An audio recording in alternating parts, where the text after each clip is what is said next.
onto the pace lap now. So we should have a start at the completion of this lap. You can see the drivers are driving onto those wet patches there, putting some moisture into these rain tyres because, as Alan said, they've only got to really last them a lap anyway. They're going to rip them off.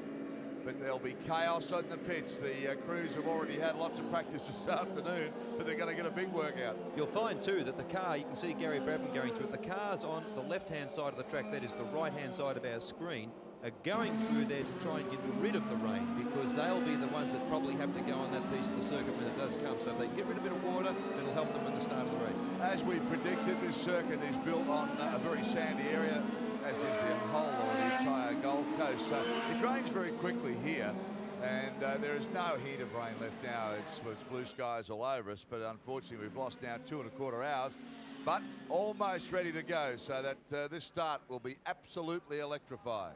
Did I just put the marker on the weather again? Well, I just looked out through the window, does it? It does look a bit dark. I don't want to see that shot. I don't want to see that. Well, Derek, we've said before on the drag down to the first chicane will be interesting. You think now it will be that intense because of the fact they've got to hit the pit lane anyway? Oh, it will, absolutely, yeah. I mean, track position, even if it's only for one lap, is important. Now, remember, Mansell had an argument with Michael Andretti after the last start. Michael thought that Mansell chopped him off, which it looked to us as if he did. But let me tell you, Michael will not back off at all. Yes, and Michael, I think, would be very happy, as we said earlier in the telecast, to see the rain go, because the way he drives this car, unbelievable. This car has to be built like a Sherman tank, old World War II tanks. He was bouncing off curbs. He had airborne shots yesterday. We reckon he was a metre off the ground in some areas. So he has really punished the suspension of this car. So he'll be glad to see it's dry, because he could not have possibly driven the car like that in the wet. Emerson Fittipaldi, Fernandez there in car number 7, but this is where the interest is off the start. They'll come around now and link up to the highway. AJ.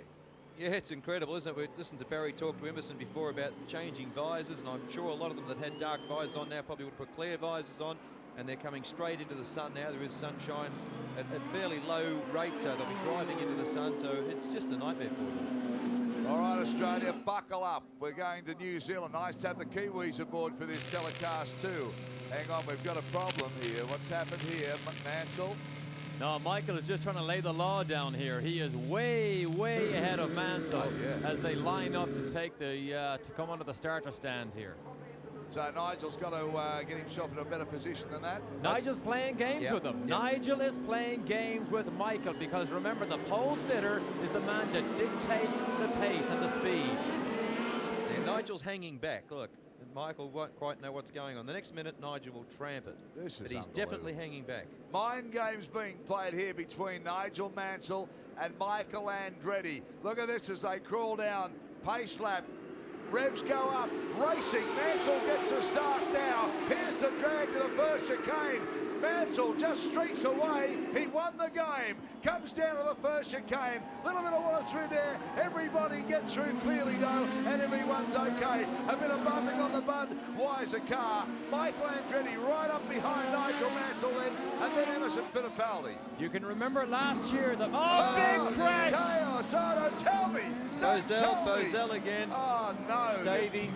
There's 5 or 6 cars involved in this. And poor Gary Brabham on the left-hand side, traffic jam. He can't get through. Now they're going to stop the race again. You can't believe it. No, they won't stop it. At the moment, it's a full course yellow. That's Tracy.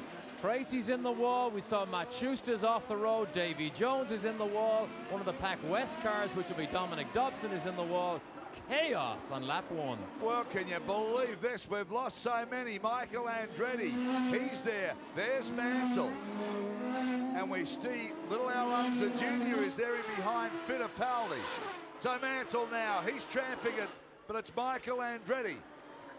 He's in front now, bumps the curves. Here we go, racing speed. Emo, then it's Alonso Jr. There's Googleman. He's made up a lot of places as he comes through the pack. I think Nigel might have slowed down there, thinking that they would either A, stop the race, or the pace car would come out, and I think that Michael took full advantage of it and just went for it. And you can see those double stationary yellow flags. We mentioned that at the top of the show. That indicates that we will have a full course yellow. The pace car will have to come out, And that will give me a golden opportunity, Alan, as you said, for everybody to get into the pit lane as soon as possible for slicks, because the track is dry. Yep, here In they go. Michael Andretti's gone in. Mansell now at single file. Straight in now while we're under the yellows. Watch the action in the pits. This will be sensational. In they come. Andretti. He pulls in. There goes Nigel, comes in. The two Penske's. Yeah, just have a look at this. The battle now is between Mansell's crew and Michael for track position. It is a battle against the crews, not the drivers, as we speak. Good stop for Michael. Look, he's Michael's gone. out. He's there. He won it. He won it. Now comes Nigel. He's lost again, so didn't pick up any position at all. Car snakes under acceleration out of the pits. The master of track position and understanding it was able to make the move on that opening lap when the tires were cold. Look at the chaos here. It's like a traffic jam on the freeway. Oh, it's unbelievable. Cars all over the place. Some of these drivers were involved in the initial incident, so they've been off twice. That car was the Duracell car for sure. So was car 17. That was involved also. Dominic, yeah, here we go. Replay here. What's this? I can hardly believe it, but Zampedri again T-bones Bozell. Mario looked as if he was involved in a similar incident, but the Italians against the Brazilians here are not having a good day. Well, Zampedri's just, I mean, he's just on the accelerator about 100 yards before anybody else. So Michael Andretti leads them around now behind the pace car. Still got race cars on the track. That's different. Yeah, Emerson Fittipaldi sitting in second place. He got position coming out after that stop.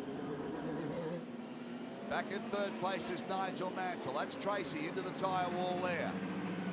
Action all over the place on this opening lap. Davy Jones, this is crash number 3 for him.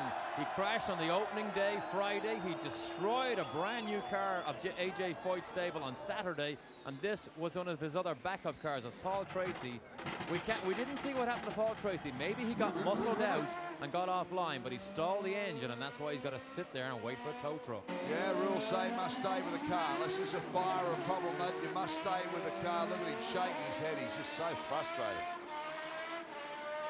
Well, it would be frustrating. He's just sitting there like that. He hasn't damaged the car at all, so the quicker he can get it going, the quicker he can take into this race. But he has to wait for the tow truck to come around and pull him out.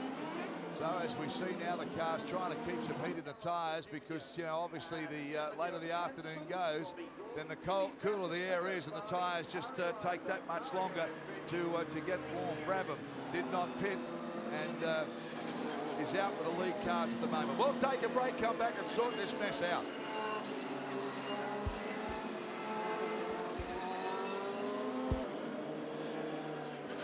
Well, 2 laps have been run. It's Andretti, Fittipaldi, Mansell, Gordon, Alonso Jr. and Gugelman. They're the top runners at the moment, still under yellows here. And of course, we saw Paul Tracy go into the wall. Well, he's now been in and changed over and got onto slicks, got the car restarted. But boy, did he really light it up. Have a look at this. This is Paul Tracy. He's insisted he gets going. They give him the push. Away he goes, lights him up, and he's chasing there to try and catch up the field. AJ. I don't know why they let him sit there for so long. I mean, they've decided to give him a push. They've actually given the guy a big deficit. They should have got him going a lot sooner than that. The other thing I've noticed, Daryl, is that they are hanging out a black flag for number 12, which is Jacques Villeneuve, so we're not quite sure what that's about. Charles Stewart in the pits on Paul Tracy. Yes, thanks, Darryl. He got caught up in a little bit of traffic there, and unfortunately for him, he's now down a lap on everyone else, so it's cost him 1 lap. No doubt about that. Gee, lit him up and chased him up hard to get onto that race rubber. Well, as you can see, working their way around while this carnage is cleared off the circuit. Villeneuve is still there. I see him going past, so we'll check on that black flag. In fact, if one of the guys in the pits could check on that for us, we'd appreciate it. Black flag is out with for Villeneuve, we think. So now the pole sitter Mansell lost 1 position to Michael, and then during the pit stops he lost a 2nd position to Emerson Fittipaldi. So Mansell now down to 3rd, so he has a little bit of work to make up. However, he was 3rd in the early stages last year at this time. Yeah, Villeneuve, the word we get is that he's been dropping a little oil. That's why the flag is out. That's him there, Jacques Villeneuve. Bobby Gordon, a good mover too, Daryl. He's moved up about 4 or 5 places to be in 4th place at this point. He's looking now to make a move. Half the field is in the tyre wall. And chaos at the start. Gordon is now right behind Mansell, and all weekend he believed that in race conditions he was the match for Mansell. And I would say somebody like a Robbie Gordon will be out to make a statement here. I think he will give Mansell headaches, while Mansell wants clear road to try and get an attack on Fittipaldi. Robbie Gordon with the Valvoline colours on the car, sitting in behind Nigel Mansell. See them weaving up there. Wonderful stuff here as you have a look. Michael Andretti in the red Reynard. That's the brand new car out of the box. Nigel Mansell, of course, Lola is the car he is driving. Then you've got the Penske's in the familiar red and white colour sitting in behind them. Robbie Gordon also sitting there. So good mixture of cars here. I don't know about that. The Reynards haven't surprised us because we really do know what they've done in Europe. There's Scotty Goodyear. We'll be riding with him throughout this race as he winds his way down through that back beach area, down through the chicanes. Some wonderful shots there, Derek. He didn't make any forward progress in the opening laps, all the way down to 20th position. A man we wanted to watch very closely, of course, was Adrian Fernandez, just going through the apex of the chicane right there. He started 4th, now he's 10th. Yeah, he'd be disappointed because he worked so hard through qualifying to get into that 4th position. Then to be bumped down the way he has, it'll break your heart a bit. Zampedri, who's now T-boned Bozell twice, actually got a good run. He has gone up to 15th place from his starting position, which was way, way further back than that. In fact, he was 21st. I wouldn't think there'd be too many people want to drive around him or near him. Yeah, I think he's off Bozell's Christmas list, that's for sure. So field waving around. Carnage is just about cleaned up. There's the pace car. Keep your eye on that because once she peels off, we'll be under a green flag again. Still stationary yellows in front of us. There's Rahul's car there. Well, that's a shame, isn't it? I mean, they've worked so hard to get the Honda tuned and ready. We've remarked about the unusual note that the car has, and to be in this situation, it's just bad luck.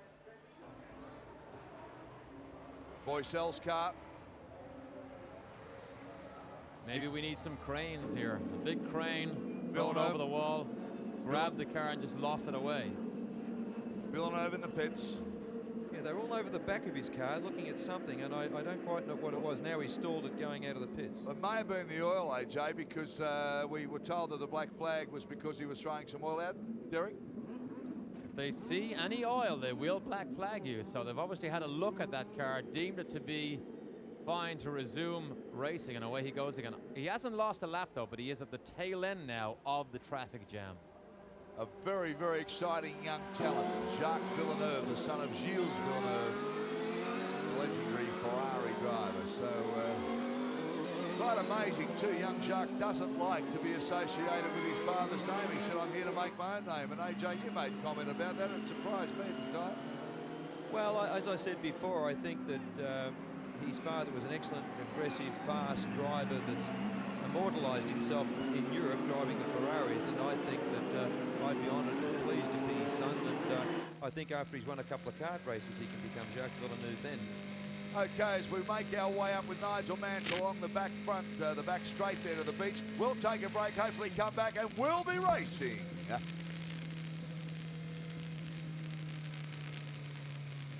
Derek Daly taking us through the sequential gearbox, that of course being used in the 2-litre cars in Europe and some of the touring cars around the world now. Nice piece that. Okay, we can see an Indian file here. We can't be too far away from a start from our point of view. We believe that they'll probably come onto the start-finish line this time and be racing. Michael Andretti, Emerson Fittipaldi, Nigel Mansell sitting there 1, 2 and 3. And keep your eyes glued to Robbie Gordon, because I believe he will try and make an attack on Nigel Mansell, and Mansell knows that too. Gary Brabham, you can see there in the split cycle car. Gee whiz, he's worked his way up into the early 20s now. He really hasn't done anything. Just been a rate of attrition here on those opening laps. So we may go around yet again. Yet again. We got a green flag. We got a green flag. Okay. Michael Andretti really did open it up there, and he jumped away. He saw the flag before we did, no doubt about that. Emerson Fittipaldi comes in. Gordon attacks at Mansell now as they go through the first of the chicanes. Certainly got away on the bunch there behind them. Andretti kissing the curb. Certainly got the best start now. Michael Andretti in the Reynard. Comes down to A&A corner. Throwing the car down this straight line here, and he'll come hard left and turn up onto the beachfront. Then it's Fittipaldi. Look at Robbie Gordon. He's got Mansell in his sights. Mansell not making any impression so far, but Robbie Gordon right on the back of Mansell's car. Andretti certainly got the pace up the back straight so far. And Gordon is the one that's closing in on Mansell. Michael has the ideal perfect position. Look at Gordon. Look at this. Gets him. Oh, good big move. Robbie Gordon with a big one. Got a puff of smoke as he locked him up but took Mansell. Oh, well read, Derek. Well, we saw him make those type of moves last year, and you wondered how long he was going to get away with it. He did all day long and finished on the rostrum. Robbie Gordon is Mr. Excitement all last year, and it looks, look at this now, he's going to attack Emerson. And running away from Nigel Mansell at the moment. You're looking at Michael Andretti. Here's a replay, AJ. That is a very decisive move. He set him up, he's come in, he's committed himself. Little bit of front left-hand brake lock up there as it goes a bit light, but he's in, through cleanly, and I tell you what, you don't often do that to Nigel. Beautiful move there from Robbie Gordon. Getting underneath Nigel Mansell. Back live now. Michael Andretti in the Reynard. Out in front from Emerson Fittipaldi. They come down over the start-finish line past our commentary box. This is lap 8 now. Sunshine at last on the Gold Coast. Robbie Gordon comes right up in behind Emerson Fittipaldi. They've dropped Nigel Mansell back a bit. The Penske seems to be very good under brakes, Derek, doesn't it? It seems to draw back Andretti quite well as he goes into the braking area. Yes, exactly. But probably the downside of the Penske chassis is, and we shouldn't say this too strongly because Aylmer will be annoyed, I'm not convinced that car has the same amount of power as Robbie Gordon, who's following him, and Michael Andretti, who's leading him. Robbie Gordon coming onto the back straight now. This is up the beachfront of Surfers Paradise, the high-rise canyon, as we call it. You can see him there behind Emerson Fittipaldi. That's him coming under now. You ride with him. Watch him go through the chicanes as the boys take us through those. Well, this is quite a quick chicane. It's left, right. Now they're heading out towards the very quick chicane where Andretti flew into the air. Very quick. You come into there in top gear, back down through the box, and it's literally almost straight lines it as Andretti's doing. Look at that. Unbelievable. 3 different chassis, Reynard, Penske, and Lola in the top 3 positions. Remember, Robbie Gordon was one of the drivers who broke 2 gearboxes during the practice and qualifying here Friday and Saturday. He's giving a big workout right now. Al Unser at the back of the pack. So Al Unser well back, and we figured he may have been a dark horse for this race. Anything can happen. Of course, we've seen most of it this afternoon. But Andretti, I wouldn't have picked he would be leading this early, but that's where he is. The old experienced warhorse behind him, Emerson Fittipaldi in the Penske. Then we've got Robbie Gordon, the young charger, and they are definitely pulling away from Nigel. I can't help but think Nigel is sitting back a little bit on this, Derek. I just refuse to believe that they're getting away from him like that. I think he might be sitting back just having a bit of a look. Possibly, but in a race, I mean, he's a long way back. He doesn't like to be out of that leading group. I can't see that in sprint races now, when you go flat out all the time, that you can actually hang back too far. He's a little bit too far back for my liking. I think he must be coping with some problems. Seems to have moved up a little bit on Robbie Gordon this time round, though, but still a fair way off the lead to Michael Andretti. Looking at Nigel Mansell there. Here's Andretti. Fittipaldi in behind him. They get round this circuit pretty quickly as you look at that famous strip of sand. But now Andretti has Emerson a little bit closer this time round. The Reynard, watch it over here. It's strong, it's tough, and it's pretty fast, and he's pretty confident with it the way he drives.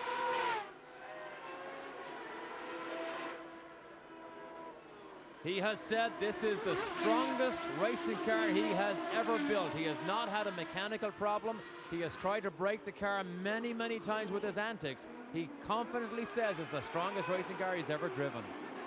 He gave the McLaren a fair test. He did, yes. Well, this Reynard, one of many that have been built here, and they're out of the box, and they're all very quick cars. Do you see blue smoke on the Penske? Was Yeah. that wheel spin? I think that might have been a lock-up a little bit. Robbie Gordon closing in now on Emerson Fittipaldi. You can see there Nigel Mansell in the background. The top four have really run away and hid from the rest at the moment. This is where the action is. Look at Andretti lifting the wheels, kissing the curbs, almost brushing the walls. He really is trying very hard. And will tell you that he is not a man on a mission. He doesn't need to prove himself. You think he looks like a man on a mission? Absolutely. Skims the walls and climbs over the curbs. See cars parked around the circuit off the racing line. They're quite happy at the moment to leave that there. Let's ride with Michael Andretti in this pretty little car, the Reynard, built in Britain.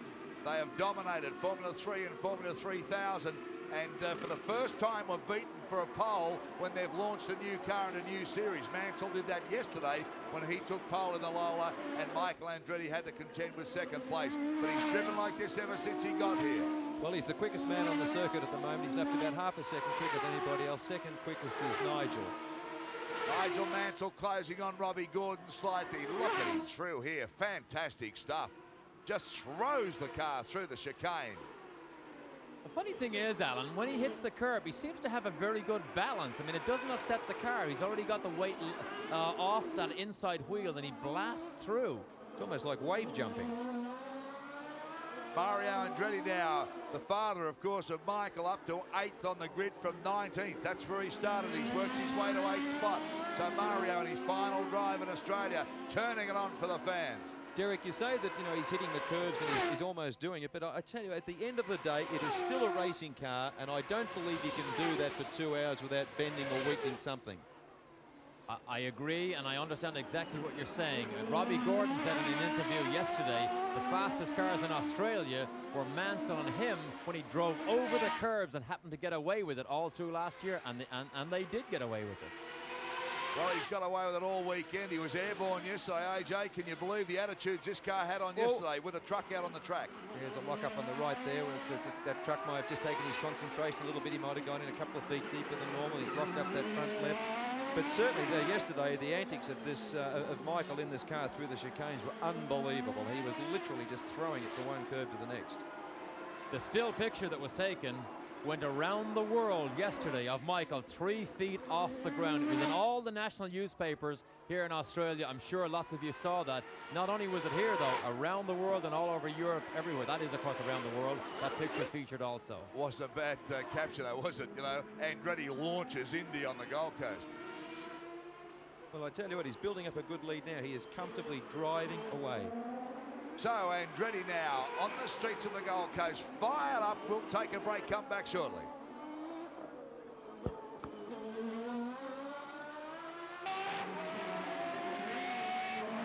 Nice having you come wherever you're watching us right around Australia after 12 laps. The positions are unchanged. Michael Andretti, Fittipaldi, Gordon Mansell, Gugelman and Farby. They're the top runners for you at the moment. Charles Stewart over in the pits. Something to do with Paul Tracy?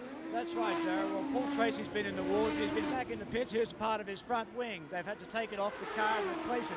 We don't know what he's hit, maybe another car. But whatever it is, it's cost him another 40 or 50 seconds. He's back out on the track now. Thank you, Charles. Another car with some problems too is Adrian Fernandez, the Mexican team there in the red and green car that we've been looking at. Mansell comes up, and just sneaks through there. He's been black flagged for corner cutting and will have a stop-go penalty, meaning he's got to come into pit lane, stop, and then get going again. You can see the yellow flags are waving. Robbie Gordon Mansell, that's who you're looking at there. Mansell seemed to reel Gordon in on that last couple of laps without too much trouble. You saw Robbie Buell make things very difficult for Mansell there. The problem is Buell could see Robbie Gordon behind him. He moves aside, but Mansell was so close, it looked as if Robbie Buell was unsighted and began to move back. Then he saw Mansell and just about gave him enough room. Mansell looks to me as if he can close that gap to Robbie Gordon anytime he wants to. He sort of falls back a little bit and he seems to be able to climb right up behind him very, very quickly. I still maintain he's hanging back looking after the car a bit. Riding down to 1A corner. This is the end of the Gold Coast Highway now. Booted up this little short straight that it's a hard left back onto the beachfront. chasing Robbie. Got a Mansell now, gets right beside him. Now they put the boot into it, and Mansell says, sick and tired of following you, Robbie. My turn, you can follow me for a while. Drag down the back straight. Who's got the line? Mansell. You see him dancing round the tar here. Through they go, the chicane now. Robbie Gordon backs off. Mansell up a place. Robbie Gordon probably hung in there a little bit too long then. He relented the corner too late. He stayed in, and as such, he paid the penalty. He actually dropped a lot further back than if he would have said, right, I take it, and I'll follow you through. He did. Well, that was great stuff. But that gives you an idea of the competitive spirit of Robbie Gordon. He has done so few races in an IndyCar or a single-seater compared to Mansell. But boy, he gives you plenty of excitement. Mansell with a puff of smoke. He locks him up. He's decided it's time to press on now. Round he comes onto the Gold Coast Highway again. Nigel Mansell has been the fastest man here since the track opened late on Thursday. They hit it on Friday and nobody's been quicker. At the moment though, running back in third spot behind Emerson Fittipaldi and Michael Andretti. That's Fittipaldi, you can see up in the red and white car. Bashes the curves as he goes through there. Mansell showing some aggression now. Now the interesting thing will be how quickly can he reel in Emerson Fittipaldi. Their fastest laps, Emerson a 99.02, but Mansell is in the 98, so he is running faster. How long will it take him to catch him? Nigel Mansell, watch the man at work. He won the Formula One World Championship, went across to IndyCars and won that championship the following year. At one stage he held both titles, something never before that's happened in the world of motorsport. Now he starts to close on Emerson Fittipaldi. He's throwing up some smoke from some lockups too, AJ. Look at the way he's dropped Gordon off, though, and look at the way he's caught up Emerson. I mean, he really is doing it fairly easy, I would say. Exactly. Now, we have the luxury of our scoring monitor here, but we'll see what lap time Mansell does on this particular lap where he seems to be reeling in Emerson. Derek will update us on that because, wow, he is on the charge. He is using the road and then some. Emerson Fittipaldi now, he knows where Mansell is and he will defend his second spot. All this, of course, is helping Michael Andretti out in front. While this street fight happens, he's on clear road. He's on clear track. Riding now with Nigel Mansell as we come down the Gold Coast Highway. Unbelievable speed here. Down past the start-finish line. Our commentary box should just flash past now. Well, Nigel's just done a 97.49, so, you know, that is a 0.6 of a second quicker than Michael's quickest lap, so he's on the charge. Charles Stewart in the pits. Update from Gary Bradham. It's bad news. He's broken the tail shaft and he's out of the race. Nigel Mansell now, as you can see, closing right up behind Emerson Fittipaldi. They come back up into that little short straight, a stab there, and he'll come onto the beachfront there. Well, Derek, this is really now allowing Michael to build a lead. It is, and Mansell knows that, so he knows also that he has the measure of Emerson, but he needs to get by him as quickly as possible to get after Michael. Nigel, though, has an unusual line under braking for that corner. He doesn't stay wide like Emerson. No, he comes in the middle of the road and starts to take an early apex, but it's certainly working for him. So Emerson Fittipaldi now, all he can see is Mansell comes through there. How he has a little look up the inside. Now he comes again, Mansell. Oh, what about this? Up on the inside again. Mansell's decided it's time to go. And he straight away goes past Fittipaldi and starts to build a lead. Look at that lead he pulled out. Into 3 corners, he's pulled a 4-car lead out.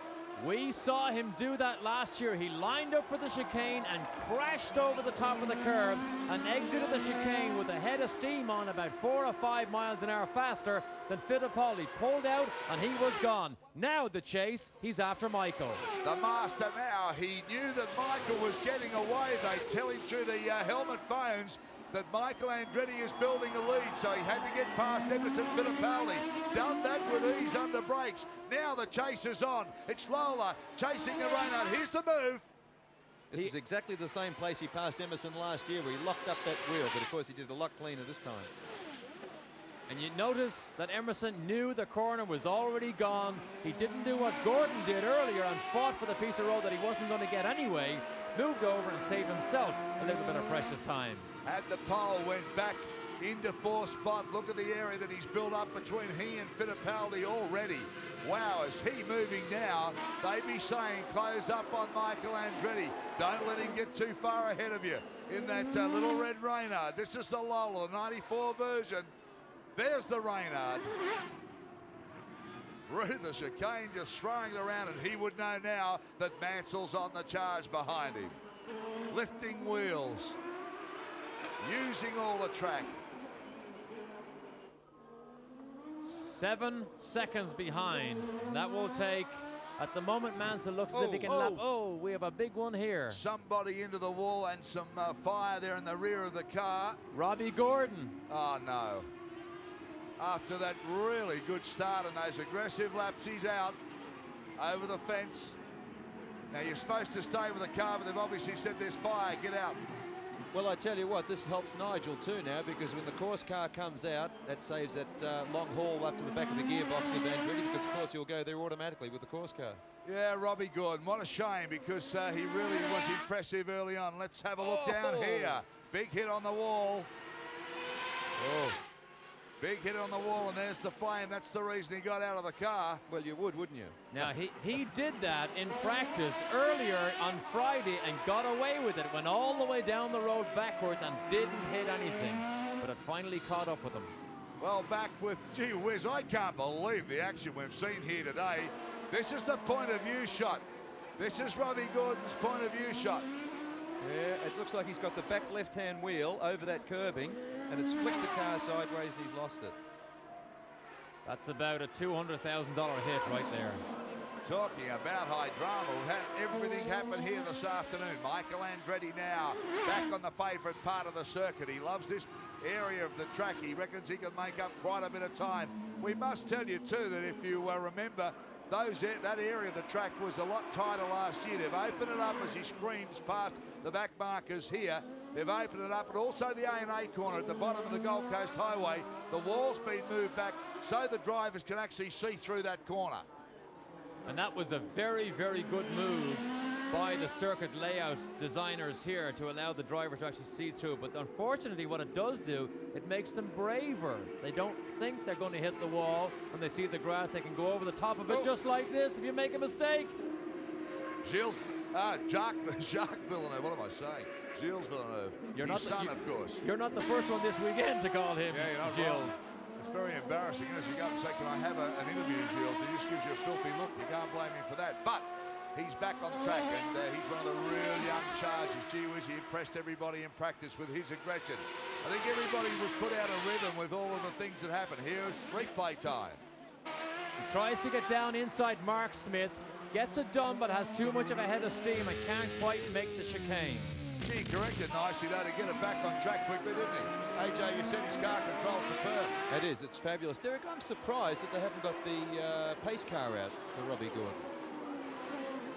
But unless they deem it to be not too dangerous that the tow truck can get out and drag him out of there, that must be the only reason. Look at Nigel Mansell. We'll have a look as they come around. We've got yellow flags being waved in the front of our commentary box here. 2 yellow flags being waved as Mansell comes through the chicane now. There's a pit stop being made. Mansell is now about to make up his 5 seconds that he was behind Michael Andretti, all in one fell swoop behind the pace car. So we can see activity along pit lane. There's quite a few crews getting ready here. Full course yellows. Now that's a fuel window possible yellow. Down they come into the pits. Michael Andretti going past. Okay, so Michael knows he's within his fuel window. Mansell will probably do the same thing. There he is. Michael and Mansell again, a battle for the crews. Very important stop here because it's now the crews taking each other on. Andretti's crew won this before. The Target team were quicker. They're going to do it again. Good stop. Oh, great stop. They get him out. Now, have a look at this. He gets more track time. But of course, it's to no avail, because as long as Nigel is second out and they're under a pace anyway, he'll be right behind him. Exactly, exactly. So Andretti in and out very, very quickly. Gee, the Target team, the Ganassi team are on the ball. That actually played into Nigel's hands first because he was much quicker than Michael. However, now it's played into Michael's hands again because he's back on fresh rubber. So Michael Andretti with a point to prove this year after a very, very disappointing stay with the McLaren Formula One team. Back in the racing that I think he prefers, although Mario, his father, said in an interview yesterday he would go back to Formula One in a flash if the situation was right. He wants to go back to Formula One is the word that Mario put around yesterday in our interview. Okay, so while they're forming up, we'll take another break, come back with the action from the streets of Surfers Paradise shortly.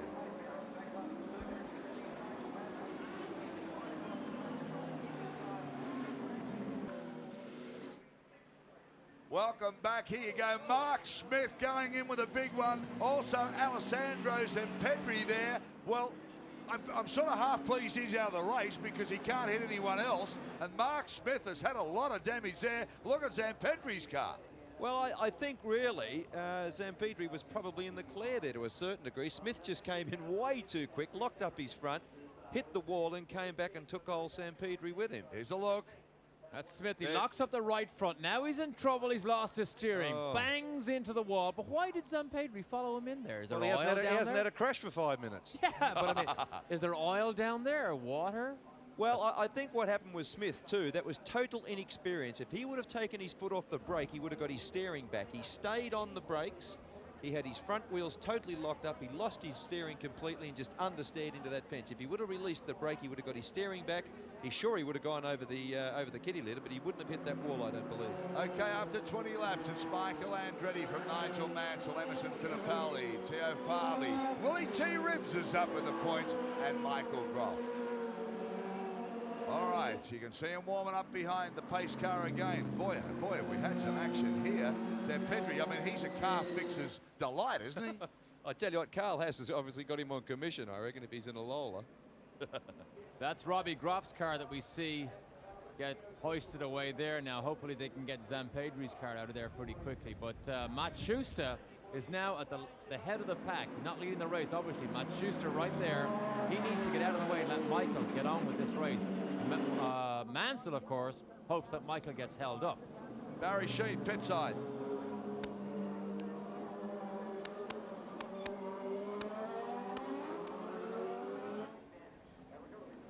Number at the chicane. There was a big lobby to get rid of the chicane. Bobby Rahal was really quite strong on it, saying that thing has got to go for next year without any shadow of a doubt. And there were quite a few drivers that agreed with him, and the interesting thing was that Nigel wasn't one of them. Thanks, Barry, but I've got to agree with Rahal. I think it's neither one thing or the other, that chicane. It's neither a chicane or it's neither a quick corner. It is a very, very quick chicane, and you've only got to put a wheel up on the curbs the wrong way and it can throw the car into a wall. I would like to either see it taken away or tightened up a little bit more. Derek? Well, I know somebody who's very influential on the board that could maybe make that happen for next year. Yeah, just thanks, because you're Barry. on the board doesn't mean to say you can do things, Derek. Barry, while you're still there, Farby, Ribbs, Groff, they didn't stop for fuel. Maybe get some information on that? I will do my best, Azza. Good man. Running him ragged is our Barry Sheen. Charles Stewart also at the other end of the pit, so we've got plenty of information coming through. Now, I must say this, for a temporary circuit or a circuit built around a series of streets, the way that the chicanes have been filled in with grass looks fantastic. It's great. It really, Roger Penske said that too. It really, it takes that harshness away of it. It makes it look more natural, and I think it looks great. And it's not really doing, it's not impending the speed, or it's not dangerous. I think aesthetically it's very nice, and I think everyone I've spoken to likes it. There's been an army of people, though, obviously greenkeepers. Every time a car chops it up, they whip straight in there and they put some new grass in there. They've used some. Well, I'm up every morning in the Victor making sure it's looking good. The last time you saw a Victor was 1942. Okay, making it way around now. And well, we're losing cars at a pretty rapid rate. I'm not quite sure how we're going to finish this race the way they're going. Pace car, everything lit up. I'll tell you what, the old clouds are rolling into, Daryl. I don't even see that. Al Unser Jr., I noticed way back. There's Paul Tracy, as you can see. He's way back there as well. Gugelman, who was going so well in that very distinctive helmet. Ex-Formula One star, went over the IndyCar Series when he couldn't secure a ride. In fact, last year at Laguna Seca, at the final race of the IndyCar Series, there was a queue of ex-Formula One drivers all looking for a ride. And I think it's because it's not too long ago, and we mentioned this earlier, that the move to IndyCar racing for the European fraternity was not a viable career move. But now when they see the success, particularly of a Nigel Mansell, now they can see moving to the IndyCar Series as a viable career move that actually enhances or continues their career in the right direction. Okay, as the wrecks are getting moved away, the field is making its way around. Al Unser Jr. There's a Villeneuve there, as you can see, as they come through. Gugelman in that very distinctive 88 car. And there's Michael Andretti up front. Happily, Matsushita has gone to the back of the line. He's no longer ahead of Michael, because there is no way that Matsushita would have been able to accelerate out of this hairpin and lead Michael down fast enough, because Michael would have wanted that to try and get away from Mansell. They'd have gone straight over the top of him, I'd reckon. Still under yellows, you can see them being waved there. Perhaps another lap, we think, and we should be back racing again. We're on lap 23 at the moment. That's the start-finish line, our commentary position just to the left, and that's the reason why the yellows are out. Mark Smith's car badly damaged after hitting the wall in that chicane area, went in hard under brakes, and they're waiting to get rid of that there. You can see all the grass chopped up there where cars have been short-cutting the track. Michael Andretti goes through, army of people on the circuit trying to keep the debris off, way off the racing line. We don't want punches, we don't need any other accidents through debris, so they're doing a pretty good job doing that. You might notice that Mike Groff, who's running in 6th place at the moment, has lost that front wing. He lost that wing very early in the race. Mike also was unfortunate to come across Fernandez during final qualifying yesterday, when Fernandez got into trouble in the chicane, and Groff had a monumental crash and destroyed his original car, broke the chassis in half, and this is a backup car that Mike Groff is now in. But he's having a good run here, even minus that left front wing. Yeah, first lap he lost his wing there. Oh, look at this, look at this. Absolutely bucketing down again, 23.65. And we've got a rain squall that's coming again from the sea. And boy, oh boy, it was just lashing down there. Then you can see there it is, coming off the ocean. It's clear down south. These are just squalls that are swirling around, coming in off the ocean onto the coastline and going away again. Nightmare here this afternoon. Well, this presents possibly another problem, because we could have a situation where half the track is wet and half is dry. So Wally Dollenbach will definitely be on an Astro sandwich situation then. This is a human experiment. We're going to give you every possible permutation of a race driver could ever want, and see how you cope with it. Ford Motor Company supplying some wonderful vehicles up here. You see is the pace car. Gee, they've been busy too. I mean, there's lots of work to do in these Indy races. Once you go under yellows, there it is there. Really well set up, and congratulations to Ford. They've supplied some great vehicles. A lot of the pickup trucks, tow trucks, and that's a smart looking car. It's a damn sight straighter than mine at the moment.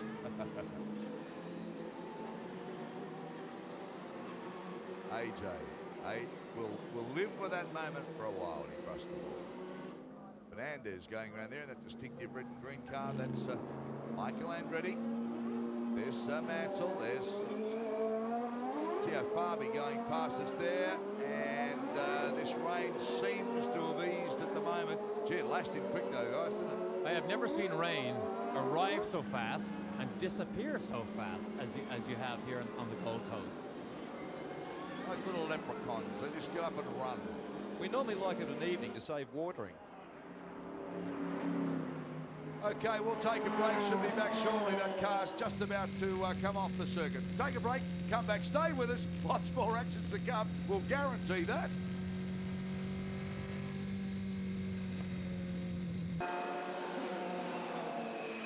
Three laps gone now. Michael Andretti in the Reynard leads Nigel Mansell in the Lola, Emerson Fittipaldi in the Penske, then it's Barbie, Ribbs and Groff. That's how they line up. The rain has been moving in and out. I've got a rainbow in front of me, a rainstorm down the other end of the circuit, and it's dry at the top. this could be a lottery because it is moving north, but how far north and how quick, we're not quite sure. So the drivers would be thinking now, gee, will I whiz in and get the wets on? Because if it does come, I'll be well placed, and if I do and it doesn't, I'm going to be badly placed. So it really is going to be a bit of a lottery, Derek.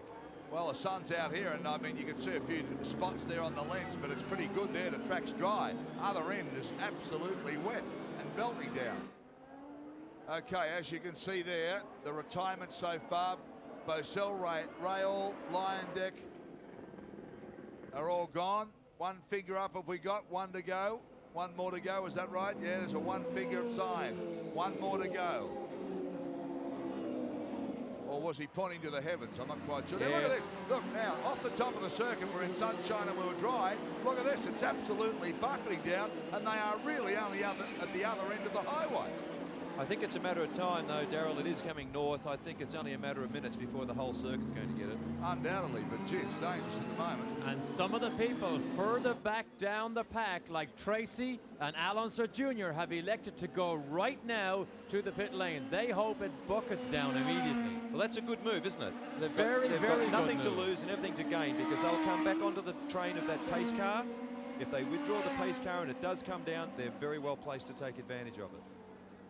Okay, so Paul Tracy, and he's got his treaded tyres on now. Googleman also came and he stalled it.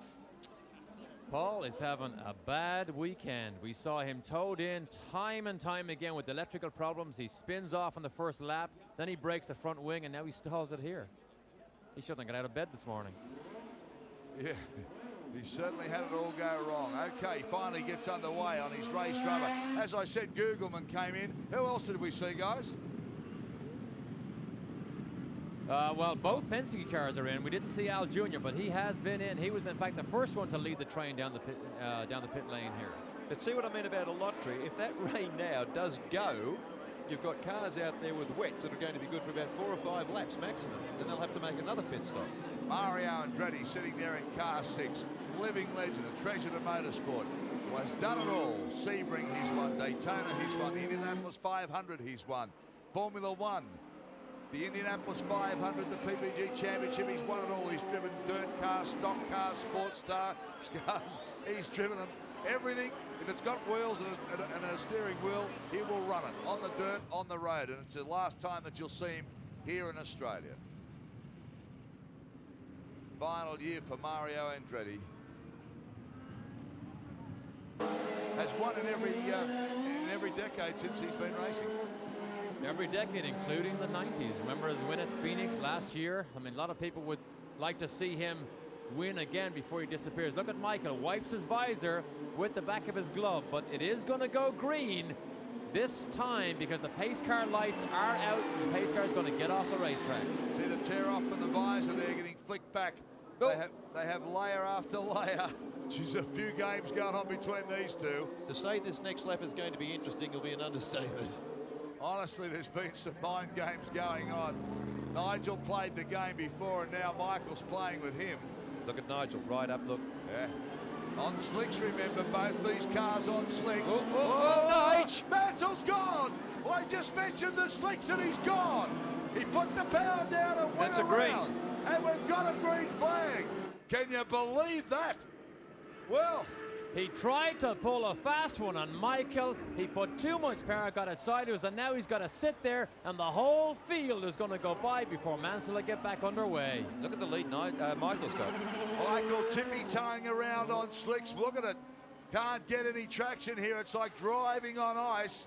He's hoping it's going to go. He's hit the wall. He's hit the wall. Well, they didn't take the gamble and go in and put the wets. They're paying the price of the penalty. Oh, this is dangerous now. I tell you what, to say those Reynards are strong is an understatement as well. I can't believe he got away with that. We saw him flout the wall. Look at this going on behind. More carnage. Look at the tires. Michael put those out in the middle of the racetrack. This is dangerous stuff now. Car skating around on slicks tires. Michael Andretti hit the wall and nothing happened. You wouldn't even know it's been in a little bit of biffo.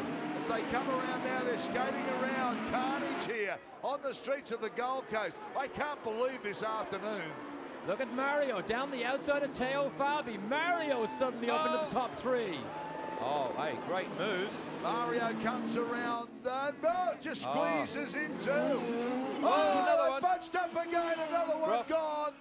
We're going to have a full course yellow because the tires that were thrown out on the racetrack at the chicane where Michael hit, they have to go pick them up. Mike Roth backs her off into valet parking. Hey, what a great move by Mario.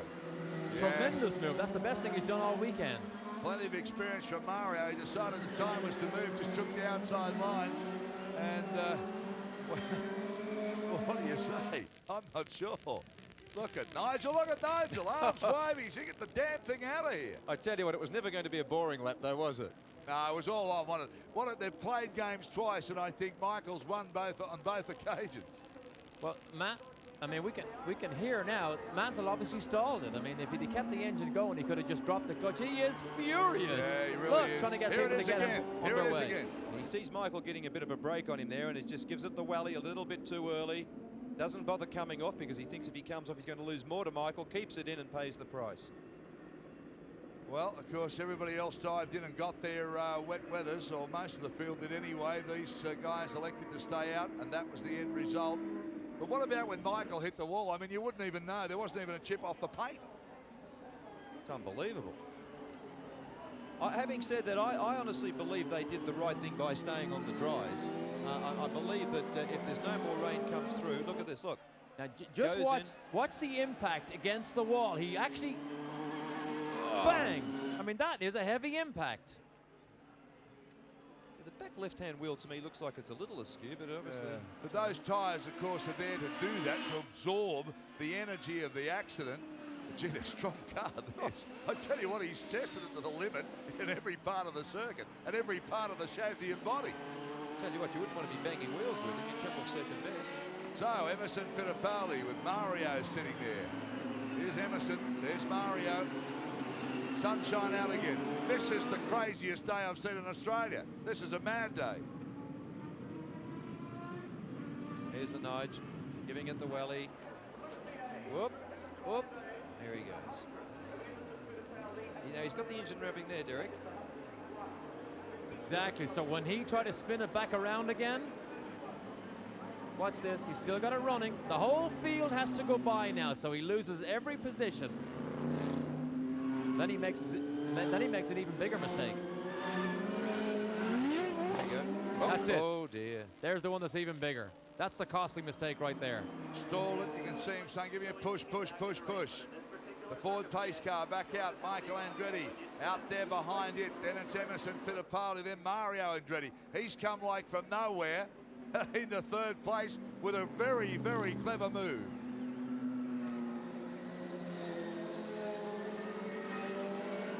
What about this for a scenario? Michael first and Mario second. Oh. What about this for a scenario? Mario winning on the opening of the Arrivederci Mario Tour. Well, you can still see it's very greasy there.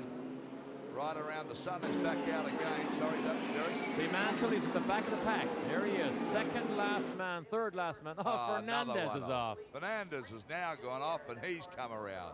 For goodness sake. This is like the Winter Olympics. This is like an ice rink. Well, at least Sam Pedri can't hit anybody.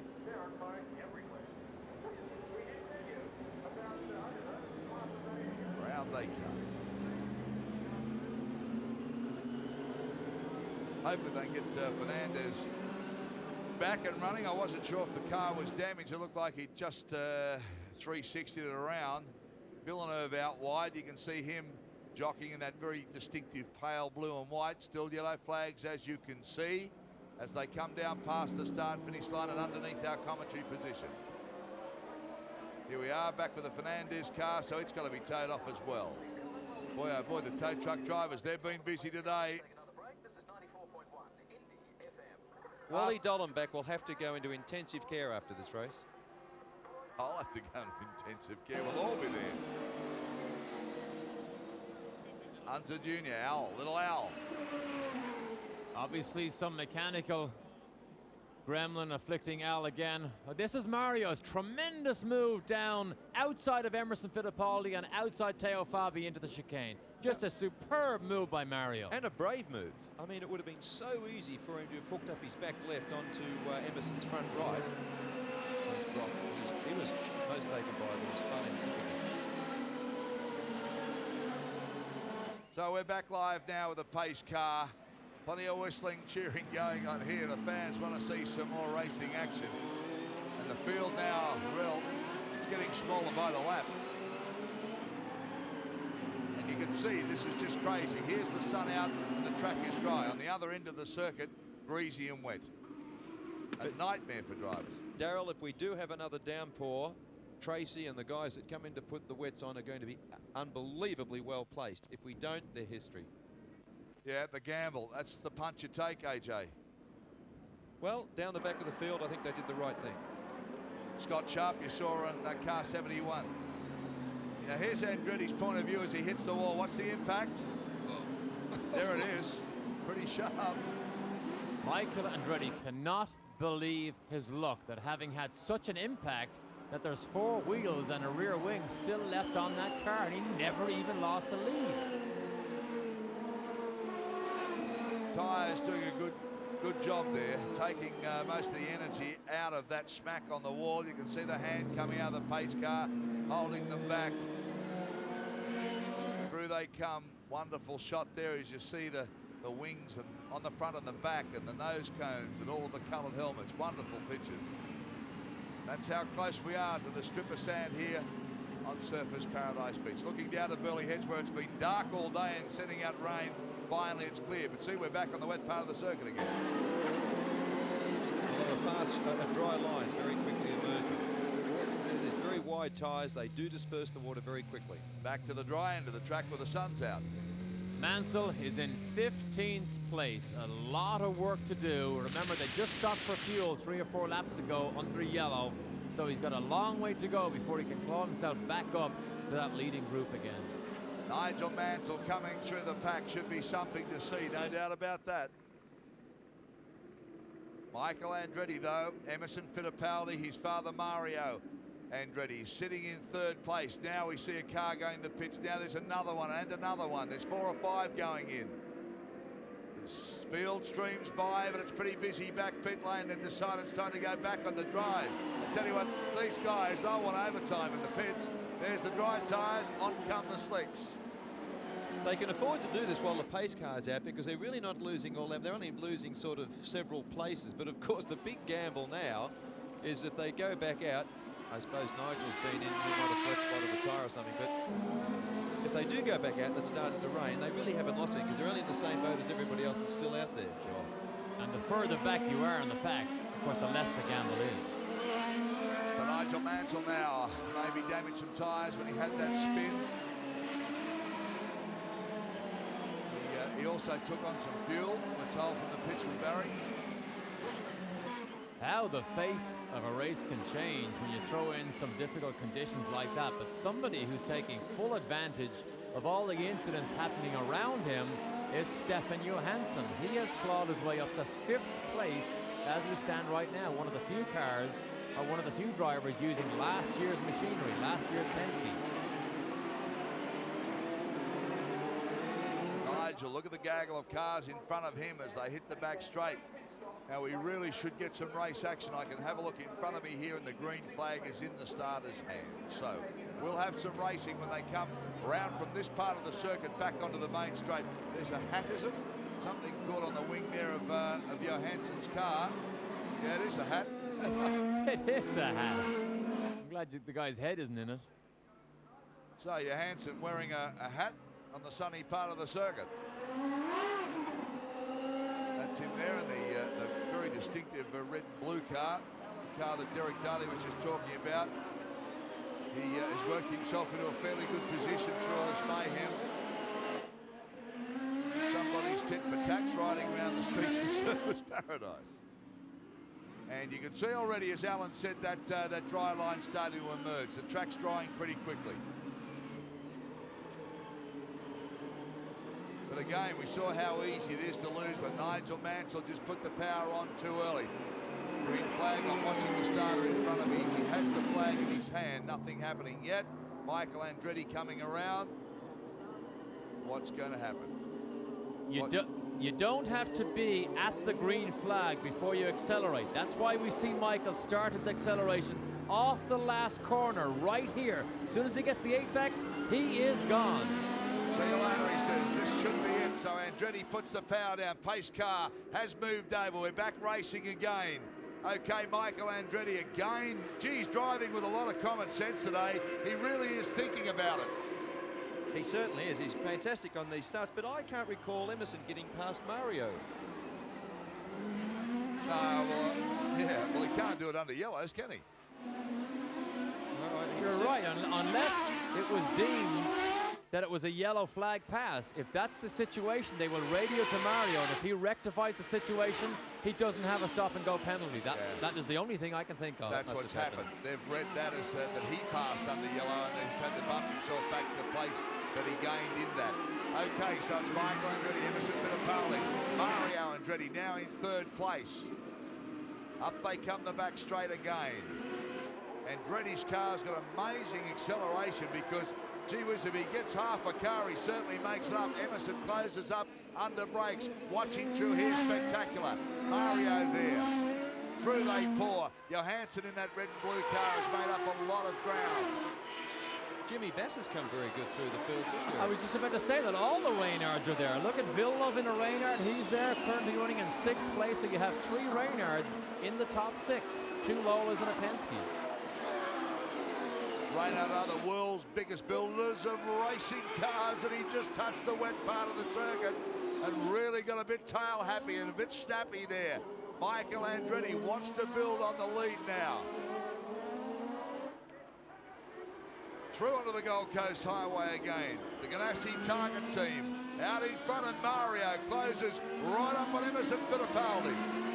Mario's going for it. The rostrum would be so sweet for Mario. Look at Emerson, looks in the mirror. He can see the challenge is about to come, but Mario absolutely has the bit between his teeth. On lap 30 now, Mario comes down behind Fittipaldi into the chicane. Emerson flicks it through, he stays with him. This is down where Michael brushed the wall. Mike Smith also went in there. Through they go again, just clipping the chicane. Emerson pulling out a little bit now. This is back up. He's in the wet patch. He's in the wet patch. He's gone. Yeah, he hit the wet patch and couldn't pull up.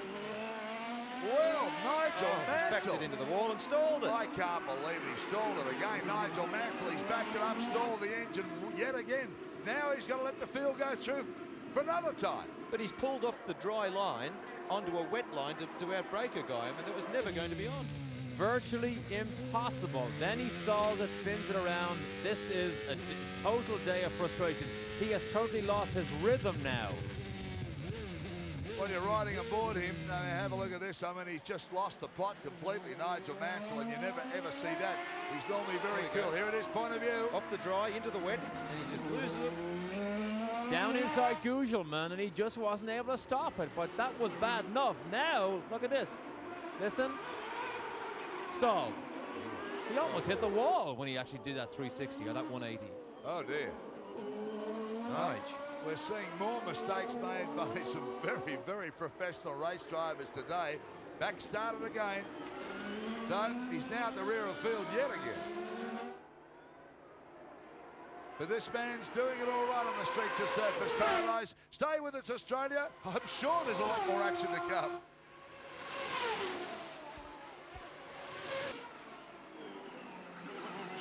"32 laps down, Michael Andretti, Fittipaldi, Mario Andretti, Vassar, Johansson, Villeneuve. They're the top 6. And I'll tell you, Mario's fired up. He's been monstering the back end of Emerson Fittipaldi's Penske for lap after lap after lap. You're riding now with Michael out in front. Comes off that chicane on the back straight. Well, he's beginning to use this race to try and polish that slightly tarnished reputation after his disasters of Formula One last year.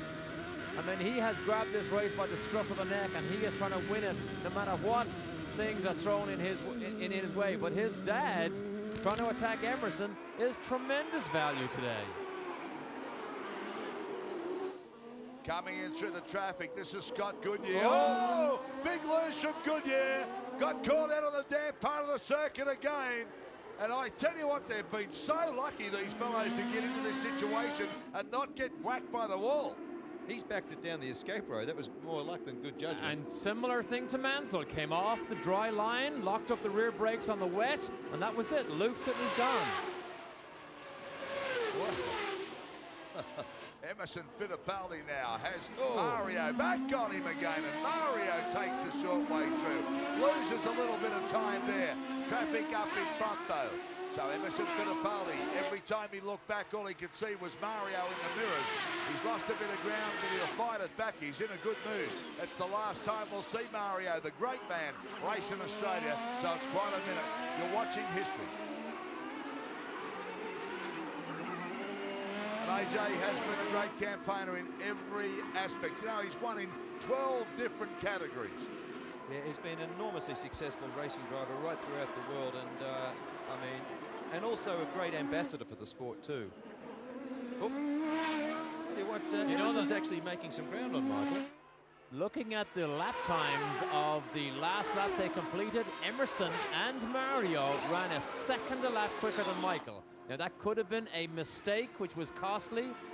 We'll have to let it settle down here for a lap or two to see. In fact, can he draw away again? Emerson seems to have pulled out a little bit on Mario now as we watch Michael throwing the red Reynard round the Ganassi target team.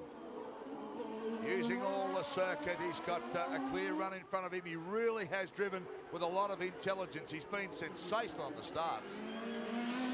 The target car, you will remember, was driven by Arie Luyendyk last year. When Michael Andretti became available, when his F1 season stopped short after Monza last year, Chip Ganassi did everything possible to get Michael into this car. Look at this. Another one gone, two gone round. Fernandez goes in.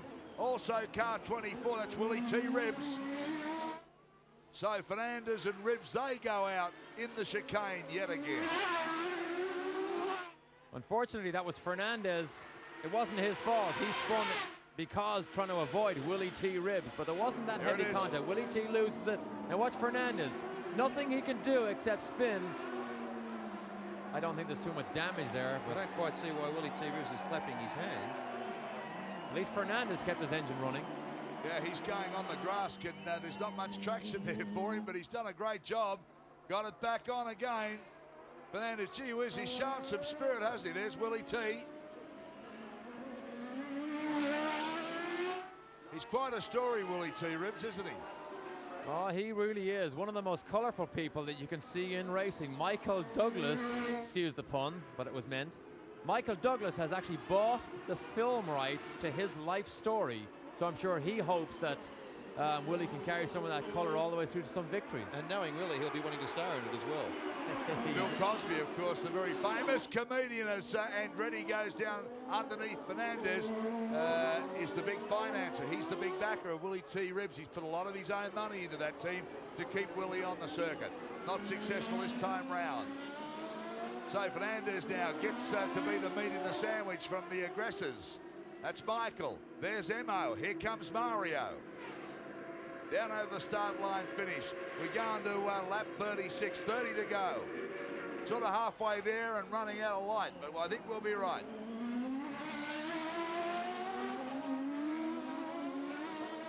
So when you look down, Michael hasn't got what you'd call a commanding lead. I mean, he only needs now to get into a slight bit of trouble, and Emo and Mario will pounce back on the wet part of the track again. Incredible.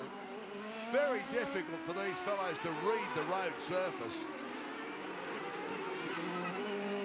Of our three leading cars, as of the last lap, Mario is the fastest man on the track at the moment. 0.3 faster than Michael and 0.2 of a second faster than Emerson.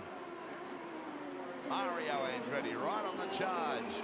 Said in the lift here in the hotel the other night to a lot of people who just chat to the man.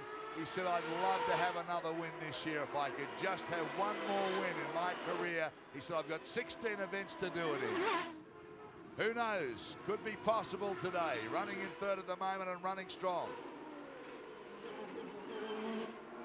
Michael Andretti looks good round the circuit now. He knows where all the little damp spots are. They're drying out by the minute.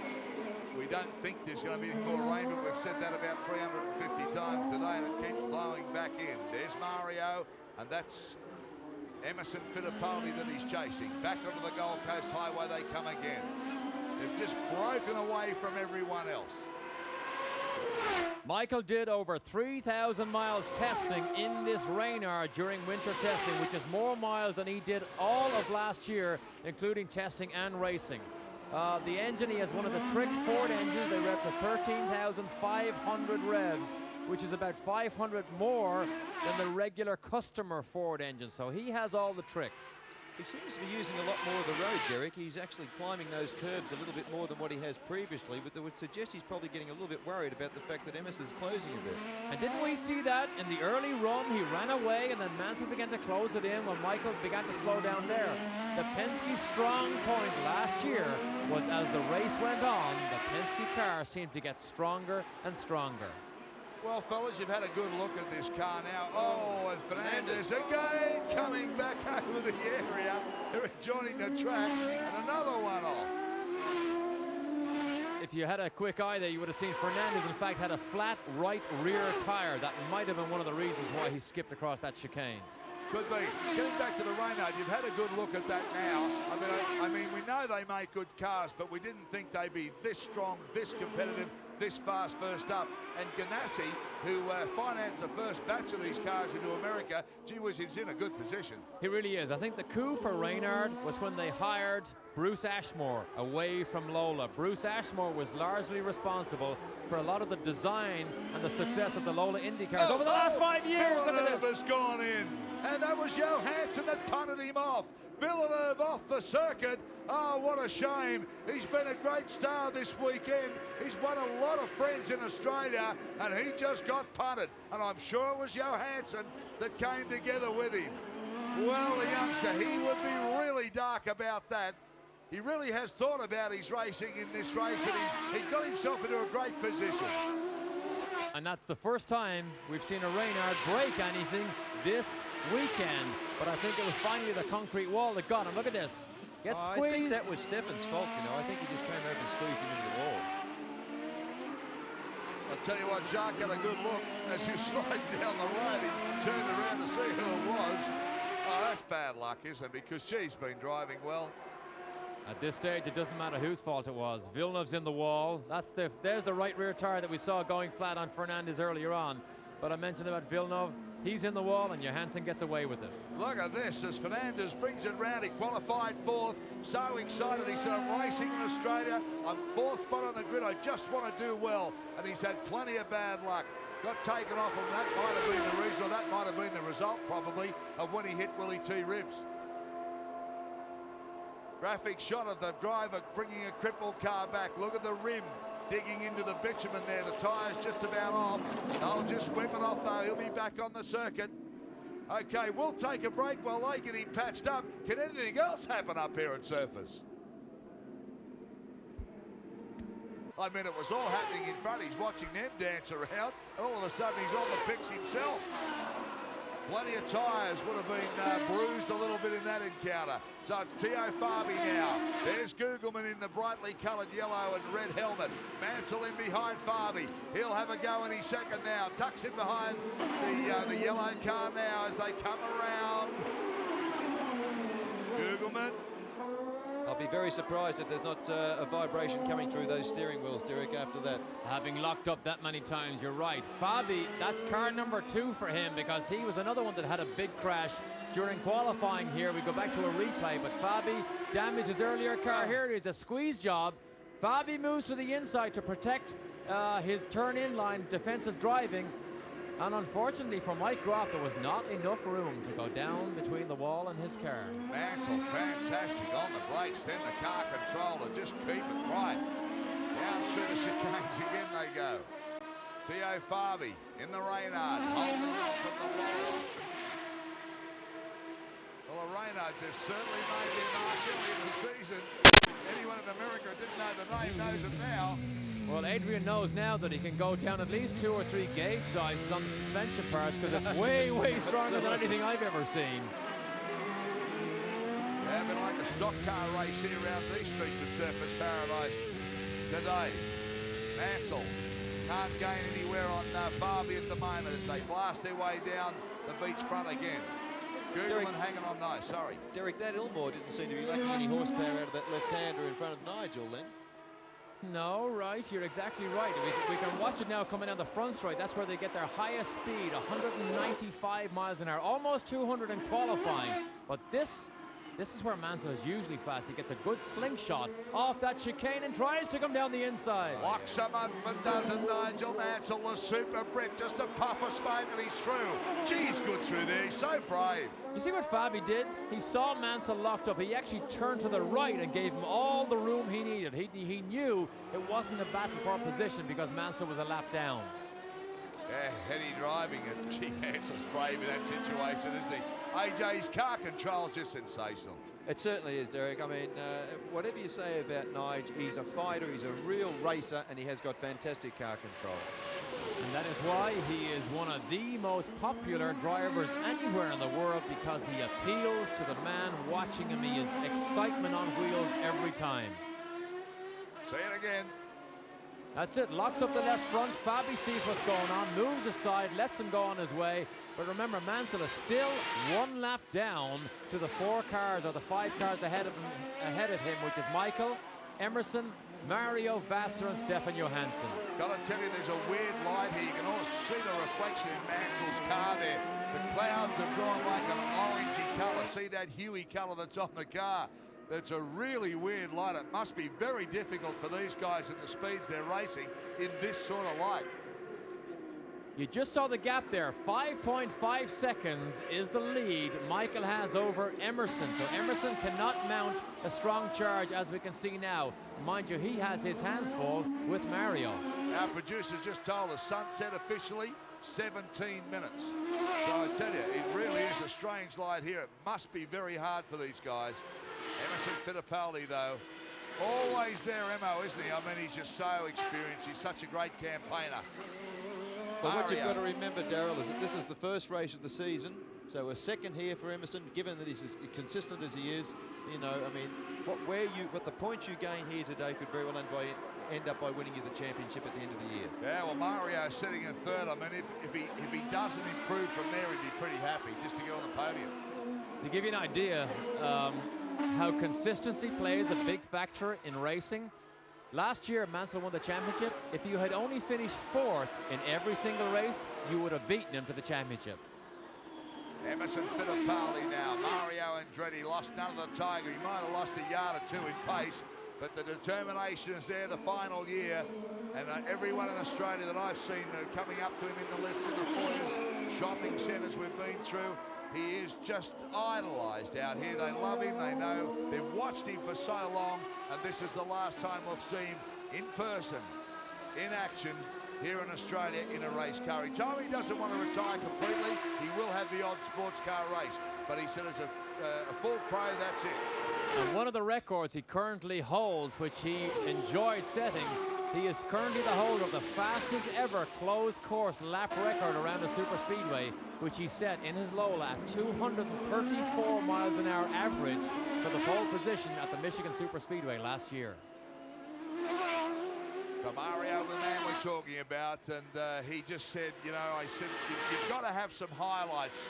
I know you've won hundreds of races. Is there one that was any more special? He said the most special moment that comes after every race, but he said to stand on the podium with my son, he said that's hard to beat. That was hard to toss. Now, he has said he's going to finish IndyCars, but do you know that he might like to go back to the Le Mans 24-hour race and to Sebring and try and win those again, or win those for the first time? Yeah, that's what he's saying. He'll have the odd sports car race, no doubt about that. We'll see him in those circuits. But as far as a full-time racer goes, no. But he'd really like to go back and do the endurance races.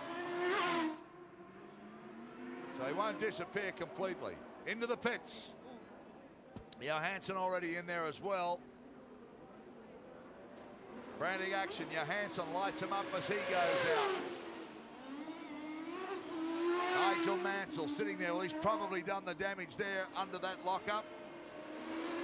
possibility. Remember what happened last year when he got the stop and go penalty and he was allowed to take it under yellow? I mean, everything seemed to fall his way last year. Locks up again. Too much bias on those fronts because you can see him locking up the right or the left.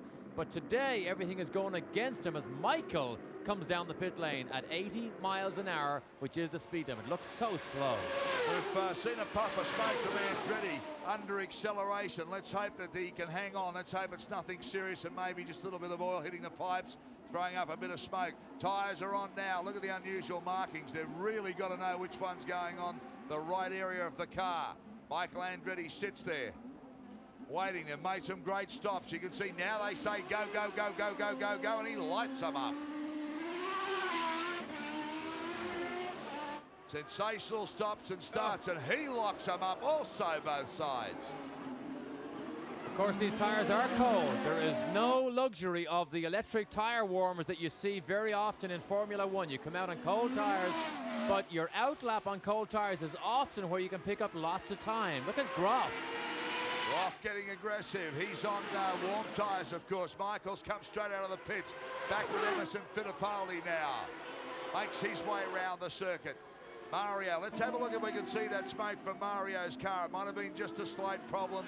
Let's hope it's not serious or terminal.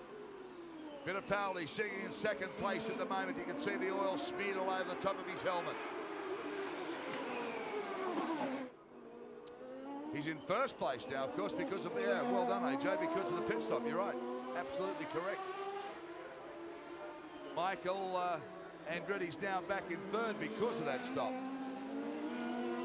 Sometimes you can win and lose a race in the pit lane. Now, Michael's right rear tire man had difficulty putting on that tire. That delayed him slightly, but I don't think Emerson can make up the 5 seconds in the pit lane, but we're going to see right here. Into the pits now comes Emerson Fittipaldi. So he's given up his first place. He comes in to stop. Watch the crew. Very professional team this. Now Mario's in at the same time, so the situation could be reversed here. It's up to the pit crew. Okay, getting set. Mo gets ready to go out. Will they? Here he goes. Jack's down. He's out. So Emerson Fittipaldi now rejoins the race. Where's Mario? Locks him up. So for the East Coast viewers, we have to leave you now for National 9 News, and we'll be back for the finish of the race later on. Join you then.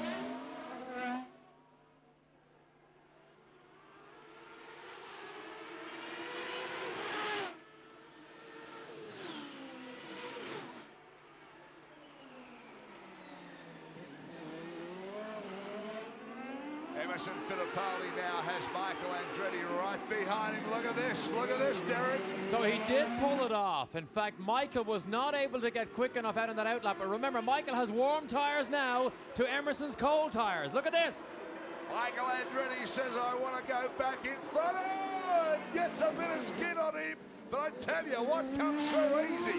How good's this car? How good's he back in IndyCars? Oh, boy. Well, that was a superb display because he lost his 5-second lead during those pit stops, but that was a daredevil outside move that he pulled off purely because he had more tire temperature. He's king of the track at the moment. He owns this place. He was the most radical car around here in the practice laps, but boy, oh boy, he's driven with some intelligence this afternoon. I think Mario was the real loser of those pit stops. He looks like he's dropped way back. Plenty of pressure coming from behind too. Mike Groff is driving with a damaged front wing, and he's been doing a fantastic job. That car must be very difficult around some parts of this circuit. The balance of the airflow will be awful. Well, it should be, but yet he's able to maintain a reasonably competitive pace. Now, I thought he was out when he made that contact with Fabi earlier on, but obviously not. The car still continues to run. Scott Goodyear in the Bud car now, the red car. Budweiser car. He's coming into his own. You ride with Scott Goodyear now. Down the Gold Coast Highway. We'll look for those chicanes. And as the sun goes down here and it gets darker, you can see the methanol beginning to burn now at the back of these exhausts. Methanol burns in a blue flame, which is actually quite spectacular, particularly if it gets a bit darker. It's much darker. The street lights are actually coming on.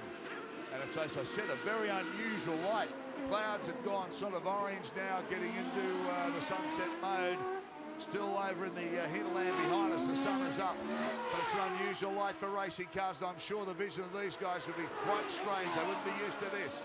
Emerson Fittipaldi now under attack from Scott Goodyear. Through they come again. Goodyear sticking with him all the way. He's come good as this race has gone on, Goodyear. I can't believe, and I hope I'm wrong, I can't believe this race is going to go through to the end with the light. I think they're going to run out of light. Well, AJ, there's 33 official minutes to go, but if they do that, forget it. They haven't got headlights. I mean, what you're seeing on the screens at home appears to be much lighter than what it is here. Here now it is getting actually quite dark. Yes, the cameras, the iris picks up quite a bit of light. It does look a lot better on the screen than we're actually sitting here. Dark clouds above us, but anyway, there'll be a lot of people sitting around making that decision now. Barry or Charles Pitside, maybe some of the top teams that have an idea about this. To our count, it's about 30 minutes to go. Race time! Mario still racing here, or is that Nigel? So, fellas, could you maybe ask some of the top teams what they think about the light situation? As the light goes down here, we've mentioned the methanol blue flame. You can also see the brake discs glowing red on these cars when you get the side-on view. Right there, see that? The brake disc glowing red. You don't normally see that, but because of the light that we have, or the lack of light that we have, we can see it, and boy, it is great. Yeah, spectacular. First saw that at Suzuka at the end of the straight on a day similar to this. We'll take a break, come back, stay with us as the clouds come in and the light goes away.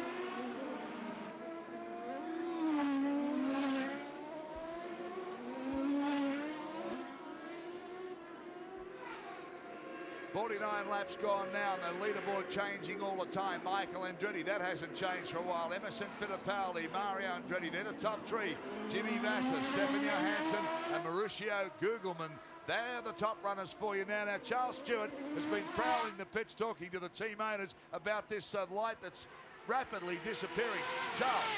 Yes, Daryl, as you mentioned, we're only about 4 minutes off sunset, and it is really very dark down here. Their view is that once it gets much darker, they will have to shorten the race. They're not quite sure when it will happen, but safety is paramount importance, so they say it will be shortened. I have never seen an IndyCar race run in conditions this dark, and there are drivers out there that have dark visors. Now, Alan mentioned it earlier. There's a lot more light on these television screens because of the ability of the cameras. It is very dark here, and there's still 15 laps to go, which is 24 minutes. It will be pitch black in 24 minutes. No doubt about that. Derek, I think it'll be pitch black in 10 minutes. Yeah, I think AJ picked it. I mean, they're going to have to decide that that's far enough and red flag it.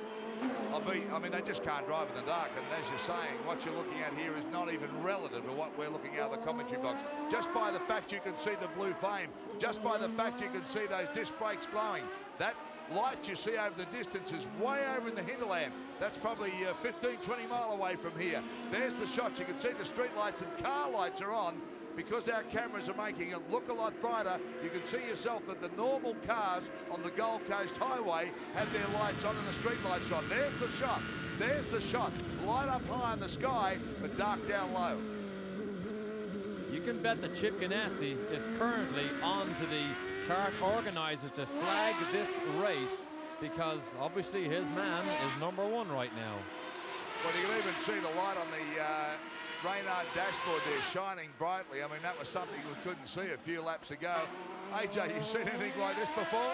I certainly haven't, and I don't believe the majority of IndyCar guys have, and I wouldn't think they'd ever raced in these conditions before, Derek. Never saw anything this dark. They'll have to stop it. I can't see them go much further in the dark. If I was Michael Andretti now, I'd be radioing through and saying it's too dangerous. I'd be passing the finishing line with my hand in the air. We've just been told lap 55, they're going to close it down. We're on lap 52 now. 55 will be the last one. Well done, the organisers. That's smart thinking. It was going to get dangerous after that. So, 3 to go. 52 out of 55. Michael Andretti, if he keeps it together, will win first time out in the Reynard, and that is a sensational performance. Well, they didn't get the pole, but this race win is much more valuable to the Reynard. Not only is Michael's car fast, though, All the customer Reynard seem to be fast. Jimmy Vasser is fast. He loves the car. Currently running fourth. Gugelman, who only had 200 miles testing in his car, is running in sixth place. So a tremendous day so far for Reynard. Well, that's right. As you were saying, Reynard have managed to get pole position for the first time that they've ever brought out a new model. In any year, they've always grabbed pole, but I'd always swap a win for pole anytime. They went close though, you know, too. I mean, I know he was quick, Nigel, but gee whiz, if he only had to make a mistake and they'd have got the pole as well. Emerson Fittipaldi, probably used to this. He's driven a few sports car races in the dark. You can see as they come out of the shadow of the high-rise buildings just how dark it is. Look at this though. Emerson is closing up on Michael. That was Michael that just went out of our shot. Quite correct too. Quite correct too. He's not, there's the gap. There it is. And Emo's got him wound up. Look at him locking him up. Wants to get around Matsuwita pretty quickly. Now he'll do it. Up the back straight, running out of laps. He would know how many laps they've got to run. I could be wrong, but I think Michael is just running this race. He would know there was only 2 laps to go by his radio. And right, and it was up as high as 4 seconds. It is certainly not 4 seconds now between Michael and Emerson. And there's Mario back there in third place. It'll be amazing to hear the comments from the drivers when they get out of the car after this one. Through the chicane, up the back straight. Look at this, the crowd still can't believe that they're racing here under lights now on the streets of Surfers Paradise, down through the dark area of the track with a high-rise A. You can see the lights in the back gardens here. Lights reflecting off the car. Heads into where the sunset area is happening over in the hinterland, a long, long way away. Michael Andretti winds his way back onto the start finish straight, which of course is the Gold Coast Highway. You're right, Alan. See the way he's pulled out now? Now it's well back up into the 4-second range again. Oh, well clear. I tell you what, I hope they have lights down here on Victory Rostrum. We won't be able to see Michael shake the champagne. Watch his disc brakes light up when you get into the darker part of the circuit. It really is spectacular. Down here, if you can get a look here, you'll see him really light up. Fantastic sight. Shows you just how hot these brakes will go. You'll see it definitely when he comes on to the back straight. We saw it there before. There they go, glowing away, blood red. This would also be Chip Ganassi's first win as a team owner. He had some wins when he was with Pat Patrick, but this will be his first win as a team owner. Exciting times, AJ. He's a great character, though, Chip Ganassi. Is he out of New York? He's got the accent and a bit of a New York attitude, but he's a very nice man. And very professional. He runs a very tight ship in the racing world, let me tell you. And I think Michael now has come back into Indy racing, and he's got himself a very good, strong team, and obviously a very good, strong car. I got to say, AJ, you picked this last year. When you heard that he was going to Reynard, you said to me, this could be the dream drive. Well, that's right. I thought that rather than come back in a Lola, which you're going to have to race Carl and Nigel Mansell, for me, him coming back in the Reynard was the way to go. And it is a gamble when it's such an unknown quantity, when they've never built a racing car for this class before. But you're absolutely right. Here's the gamble about to pay off big time. Yeah, well, sorry, Daryl. I think given their history in Formula 3000, I don't think it was that big a gamble, quite frankly. Well, it's been an afternoon of amazing situations here, let me tell you.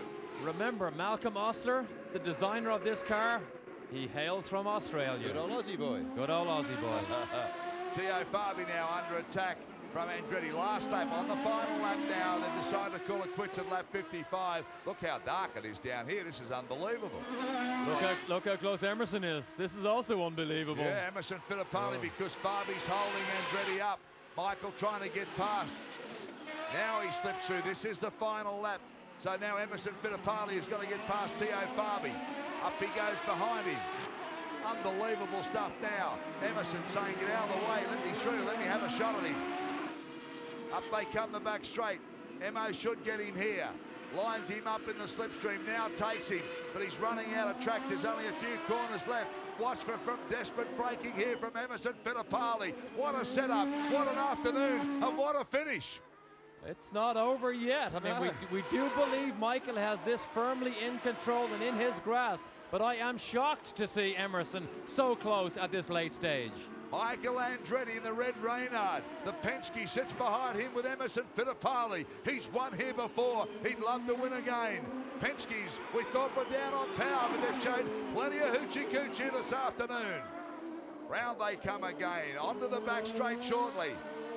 Or the front straight, we should call, I guess, the Gold Coast Highway. Michael Andretti, Emerson Fittipaldi, that's the difference after 55 laps. Michael Andretti now lets it run down to the finish line. He'll take the checkered flag. He'll win the FAI Gold Coast Indy Grand Prix in the dark conditions here. Surfers Paradise. Emerson Fittipaldi takes second, and the grand old man, Mario Andretti, comes across in third place. What an afternoon. Wow, we won't forget this one in a while. No, 2 Andretti's on the rostrum. What a great way to start his last year on the rostrum with his son. Mario will be in tears on this. I'm telling you now, he was emotional about Michael coming back. He said, if I could stand on the podium one more time, I'm telling you, he will have tears in his eyes.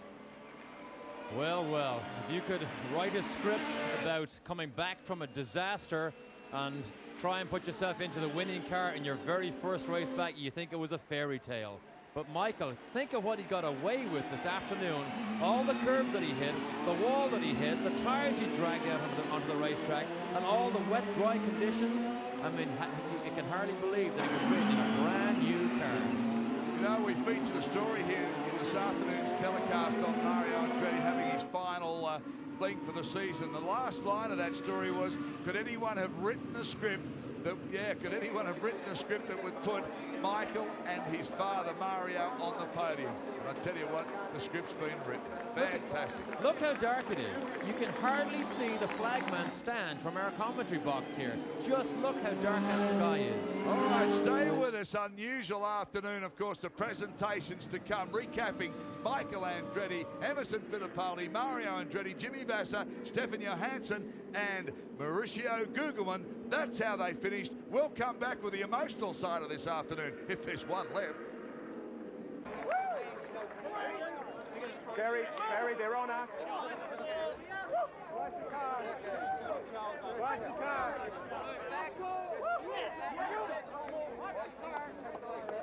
Here we are.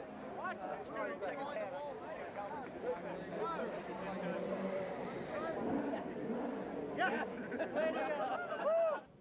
Welcome back. The lights are on at Surfers Paradise and emotion runs high. The Andretti family, both on the podium. Lots of hugging, lots of kissing. There'll be a few tears shed there. There's Michael. He's won first time out in the Reynard. There's Emerson Fittipaldi. He came in second. Barry Sheen's with him at the moment. Baz? Yeah, thank you, Dazza. Michael, are you happy? Am I happy? God, I'm ecstatic. These guys did a great job all weekend. I mean, never gave up. Had to change the engine between the warm-up and the race, and the car didn't miss a beat. It was just fantastic all day. First time out, it cannot be bad, can it? No chicken acid. Chip, are you happy? He's not listening. Michael, your dad was third. That can't be bad either. Oh, that's great. No, I'm really happy that he did a great job coming up from 19th on the grid. It's just a great day for us. I'll tell you, I prayed so hard for this. Well, it worked. Okay, thanks a lot, Michael. Over to you, Charles. Thank you very much, Barry. Emerson Fittipaldi, what a finale, huh? Oh, I'm very happy. I was catching Michael the last few laps. I was driving 110%, but I couldn't do it. I was just locking wheels, going over the curbs, and it was a great race. Michael deserved. He did a beautiful job. Now, what about the dark? How hard was it to drive in these conditions? Well, I asked the team, where are the headlights on? I mean the headlights. I mean, it was bad. Well, what were they telling you? Were they just saying, keep going, keep going? Oh, yes. I mean, the pressure was on the last 5 laps, and I really was trying to catch Michael. It was close to the gap, but it would be very difficult to pass him anyway. Emerson, thank you very much, and congratulations. Thank you. Very, very pleased. Well, you know, going into the race, obviously this was going to be a little bit too much to hope for, but you know, I have the faith of the man upstairs, the one that took care of you and I while you were still at it, and you know, it was a great day. We fought as hard as we could, and they finally got the car the way I wanted it pretty much, and you know, we just got in there at the end. Thanks to the crew, thanks to our sponsors. Caltex is on board with us the first time, and you know, on the podium with Michael, you know, for the first race here. I don't know about an old man driving. When you went on the outside of Emerson on the brakes, it looked like a 19-year-old. Well, you know, we tried, you know, Emerson is a man you can trust, you know, he's the ultimate professional, and sometimes if you ever run at him, you know, you go for it. And, you know, I feel like I'm still a 19-year-old guy. I don't know if I'm going to retire. Okay. Thank you, Mario. Okay, Daryl, back to you. Yeah, thank you, Barry. Roll very quickly, fellas. Got to wrap it up. AJ, a final comment. It's been an incredible afternoon. Well, unbelievable. We got a bit of everything, didn't we? And I tell you what, great practice for Mario when he does the 24 Hours of Le Mans, because half of this race was in the dark. Derek Daly. Well, the emotion that you can clearly hear in Michael's voice just tells how important this race win was for him. Okay, the lights are on here at Surfers Paradise. Darrell Eastlake on behalf of Derek Daly. As a special commentator with us this afternoon, Alan Jones, Charles Stewart, Barry Sheen, of course, and Kenny Sutcliffe, all the team here at Surfers Paradise from Nines Mobile Sports. Hey, have a look at this scene. We'll see you next time round. Bye. Third place.